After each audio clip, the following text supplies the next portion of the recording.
Let me show you my August TBR.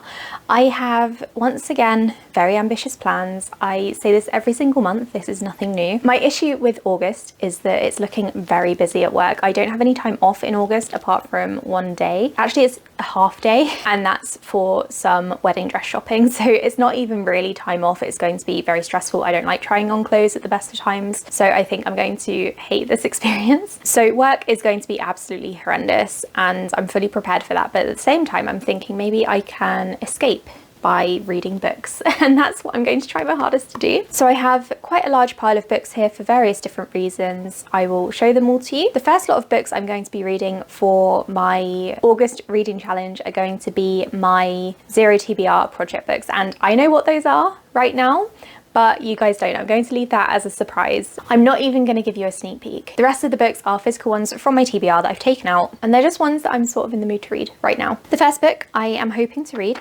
is Not in Love by Ali Hazelwood. This is her newest release. This is an art copy that was sent to me by my friend Justine because she knows that I am an Ali Hazelwood stan. This is the actual cover. I have no idea what this is about. This is another STEM romance by her, and I'm very much looking forward to reading it. Let me just quickly read the back. I don't think there's anything different on here. It came out in June. It sounds a lot like the rest of her STEM romance synopses, so I don't really feel the need to go into this, but I'm very excited to read it. I love Ali Hazelwood's writing. I know she gets a lot of criticism, but I don't think that's necessarily deserved. I think we should allow women to write what they want. Another book that I am hoping to read is The Last Housewife, a bit of a different turn to the Ali Hazelwood.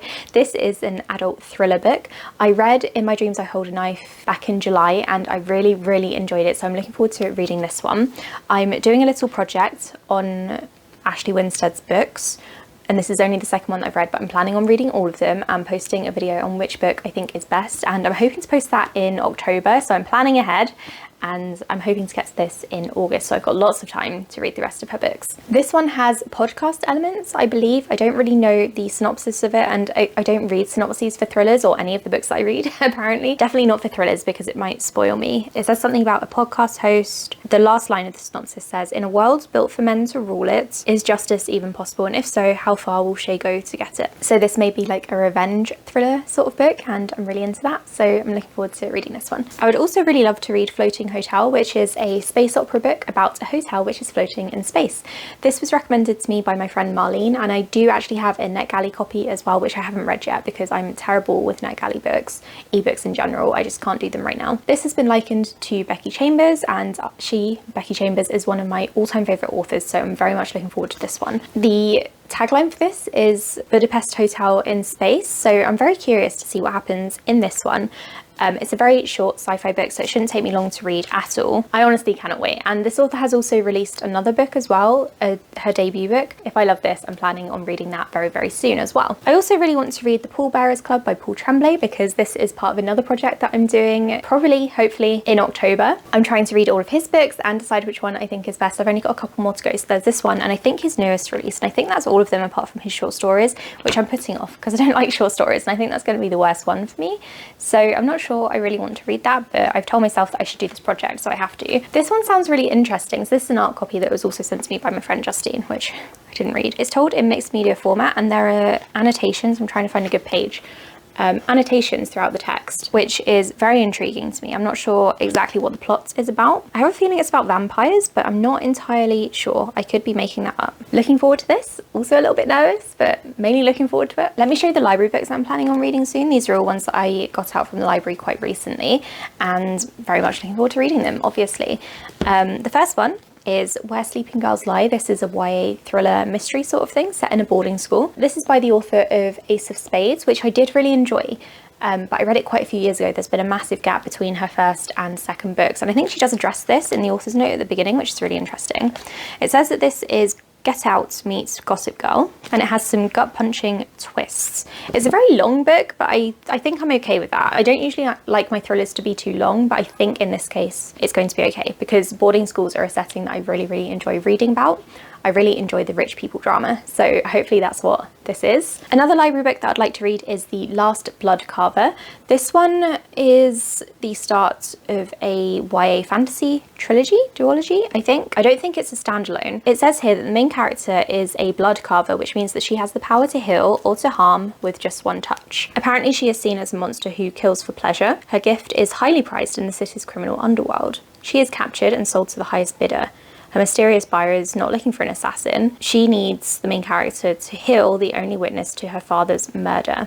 So this sounds like a bit of a mystery as well, and I think it sounds really promising. So I hope I love it. I'm actually questioning now whether it's a standalone or not. I don't think it is, but it doesn't say anywhere that it's the first book in a series. Chloe Gong says at the start, on the cover, I mean, you'll be begging for the next book. So I assume it's the first book in a series and it ends on a cliffhanger, which I'm fine with. And speaking of series, I also have The Weavers of Alama Maxer. This is the sequel to The Daughters of Izdihar, which is an Egyptian-inspired fantasy. The first book was blurbed by S.A. Chakraborty, which is the main reason why I wanted to pick it up. And this one is blurbed by Tasha Suri, who is the author of The Jasmine Throne. This is the second book in the duology, so after this, it's over. I really enjoyed the first book. It was about people with elemental powers, and those powers were people were banned from using them, particularly women. I think there was something about women not being able to use the powers. I really need to read a recap before I read this one, but it actually leaned further into the politics rather than the fantasy side, which I was absolutely fine with, actually. I wish it had gone a little bit more into the sort of magical school setting, but to be honest, a lot of books do that, so I wasn't really too bothered when this one veered away from it. So yeah, very much looking forward to finishing off this duology. I hope this one's good. I'm curious to see how it ends. Yeah, definitely need to read a recap though, because I don't really remember much about the first book. And then the final library book that I have is What Have We Done by Alex Finlay. This is his third book, I think, and he's released 4 now. I really enjoyed his first book. His second book was just okay, so I have no idea how I'm going to feel about this book. I hope that I like it, and I think I will. It's a thriller book, so again, not reading the synopsis, but I think it's going to be good. I'm also currently reading and need to finish off Death in Yellowstone, which is a non-fiction book. This is my non-fiction book of the month. It's taking a while to read because the text is very dense, you can probably see. This is about people dying in Yellowstone National Park, and it's talking about like accidents and murders, disappearances and stuff. And the sections that I have read so far have been very, very interesting, very well written. I'm still on part 1, which is Death by Nature. It started off talking about people who fell into the pits of boiling hot water despite the warnings and people telling them to be careful. I think a couple of the sort of events were kind of mysterious, that they could have been dodgy, for example, and no one really knows. And then it's also spoken about like death from bears and things, and death by poisonous plants because people will just eat anything apparently. So yeah, I'm really enjoying this one. I'm taking it slowly because it is quite dense, but I'm into it actually. And I'm looking for more books like this. If you know of any, then let me know. The final physical book that I have is Immortal Longings by Chloe Gong. This is her adult debut, and the second book is coming out I think in September, but it might be October.